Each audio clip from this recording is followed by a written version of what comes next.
Hello everybody, this is Rick from Ohio again. Kind of thought I'd have a sit down with you and just kind of do maybe a guitar review here. I've put a couple videos on YouTube now. Well, actually I've got one on there of my music room, and another one I'm trying to download now. It seems to be taking forever to download it. Anyways, I'm going to do a review here. What we have today to offer you, and I'm not offering it to you, I'm just telling you all about it, is a 2004 hand-picked Fender USA Telecaster. Basically, 2004, the 19th of January, I went and picked this up about 9 days after my birthday, 10 days after my birthday. I decided this was my birthday present. Went straight down to the factory, picked it up. It's easier for me that way. Went down there to order a custom guitar, and this is basically the custom guitar I wanted. And once I got down there, they said, hey, you can go back there in this room. We've got probably, I don't know, 200 of them hanging on the wall. You go back there and sort through them and see what you want. And this was number 38, I think. I played about 38 of them and picked this one up. Something about the setup and the way it felt, it kind of felt like part of me. So I played, I don't know, about 12 more of them after that, and I kept going back to this one. And to me, the quality and the setup and everything, and the weight and the way it's balanced and everything was superior to that of anything else that I was playing. And this is what I ended up keeping. I love it. I'll do a quick review on it.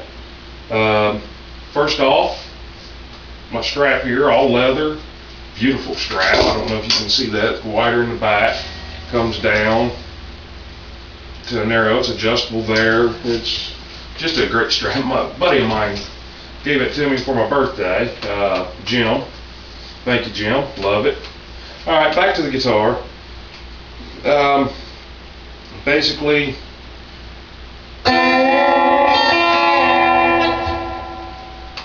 I'm running Ernie ball, extra slinks, 8s. I use the 8s because I do a lot of bending.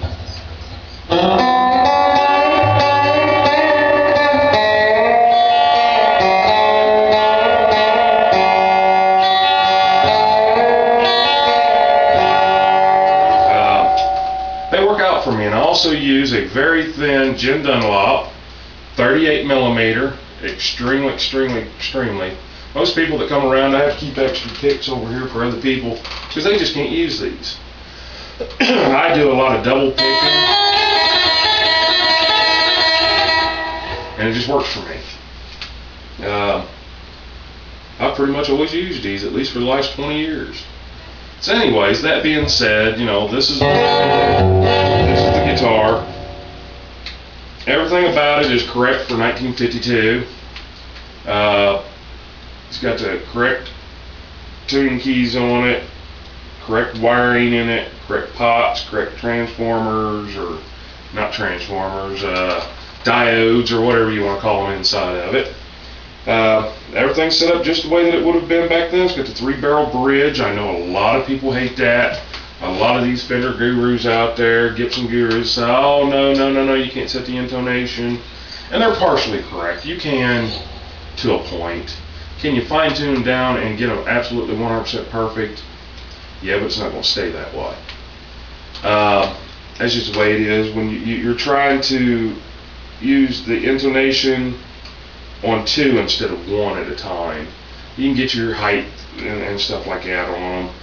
I like them. That's the way they did it back then. That's the way I want to do it now. If they had it a little out back then, I want it a little out now. Just gives me more of that reality in my sound, I guess. The switching is standard 3-way switching. Back is bridge pickup, which you got your standard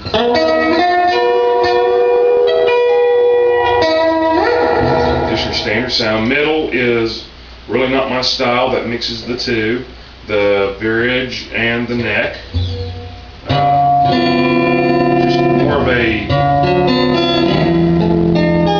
full bluesy sound,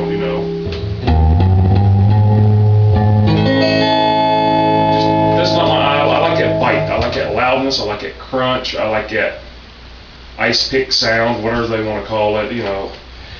Anyways, neck pickup, worthless. Absolutely, the wiring and the transistors and diodes and everything that they used back then, you can hardly hear that. Way too basic. Now, I'll give you what I was told. Was not told this through Fender. I've just been told this throughout my life.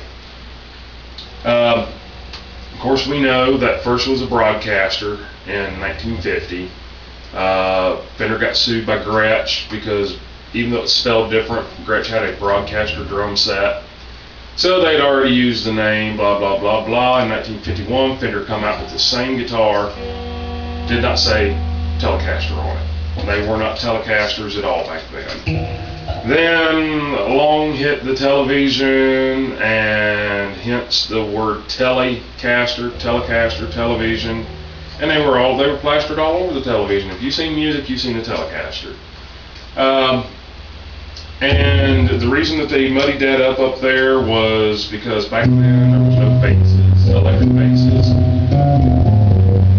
And I mean, I guess, you know,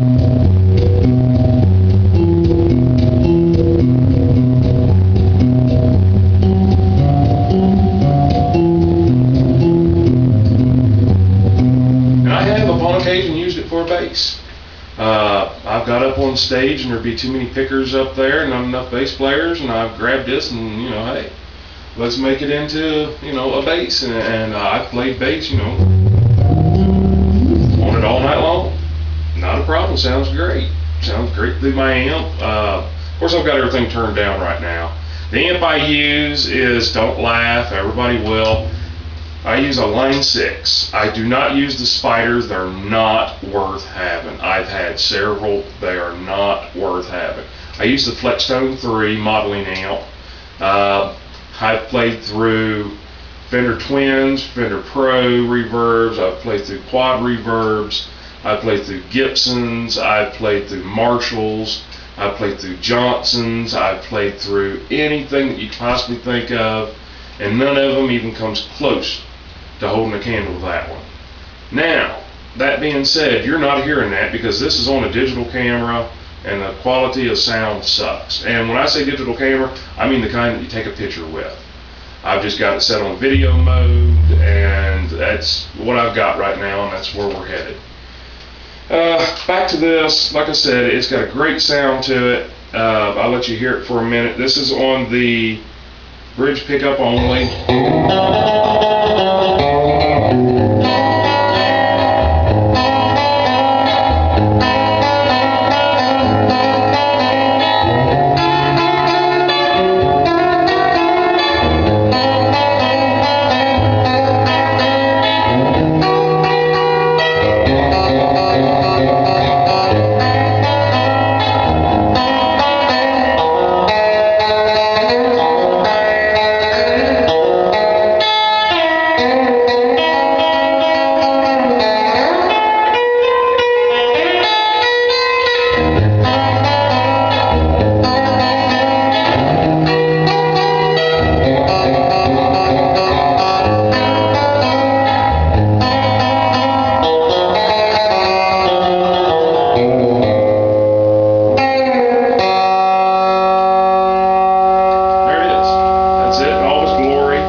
I said, if you get in the middle situation, you know.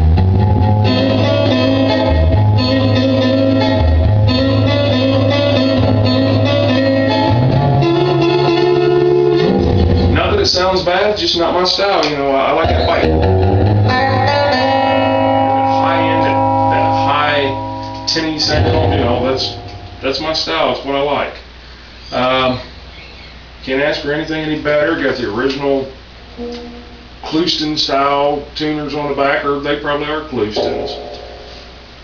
Comes with a lot of extras, comes with a 6 saddle, which I'll never use.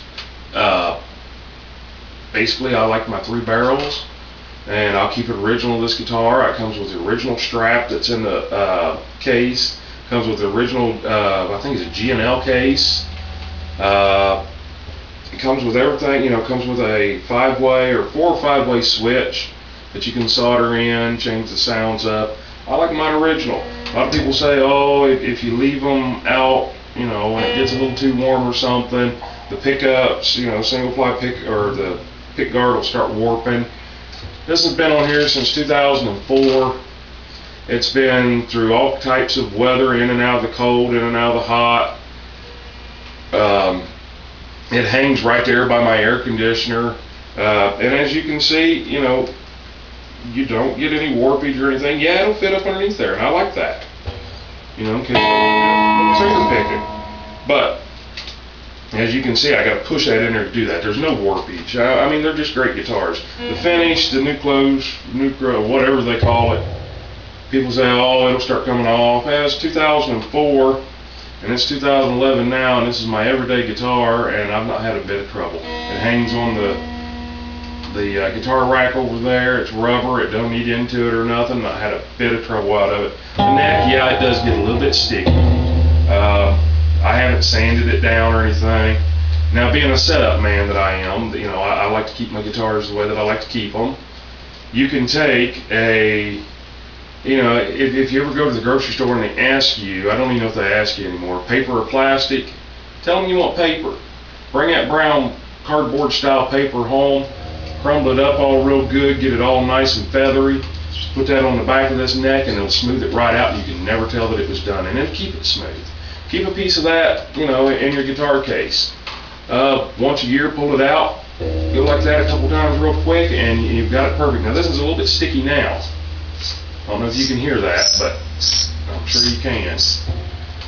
Get around them. So anyways, let's go to a little bit different sound. Well, I got just a few minutes here. Let's get a little bit of different sound, and we'll call it a wrap on this one. No, I don't have my my floorboard out yet. I usually have a floorboard that I can hit a button and change my sounds to all my presets. Right now I've only got 4 presets on there, and we're just going to stick with that. You know, right now we're going to go to more of a wailing sound. Yeah, I could do distortion and stuff, but this isn't a rock guitar, you know, this is my country twanger. So anyways,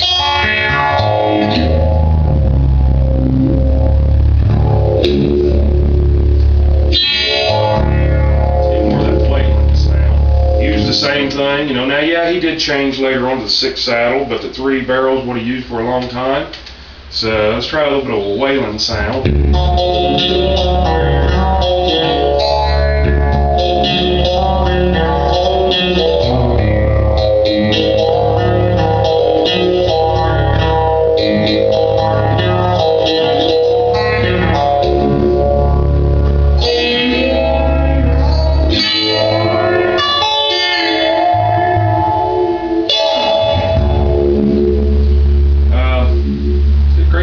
Got a great feel to it. When I went through the guitars, this one fit me like it was made and meant to be mine. So, of course, it is.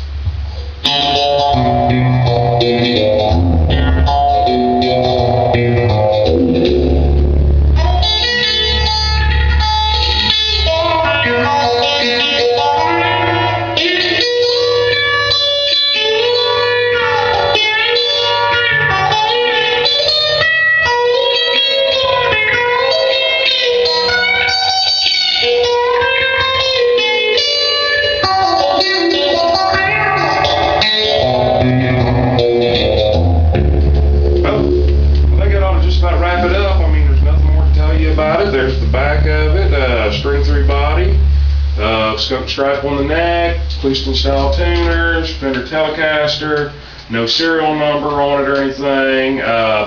Too bad I can't pop the neck off and it say TG Gomez in there or something. That's not original. So they did use all the flathead screw style screws in it. It's identical to a 1952, other than it's not all beat up and it's not worth quite as much. Anyways, this is Rick from Ohio. Thank you. You guys have a great day. And hey, and don't forget, while we're at it, check out Scott Grove. You talk about a man that's got some music machines now. He's got just about every axe out there, and he's got the high dollar stuff. I still got some cheap stuff hanging on the wall. This man doesn't. He's got the real deals. Scott Grove, SCOTTGROVE. Check him out on YouTube. Buy one of the instructional videos. You won't be disappointed. I wasn't.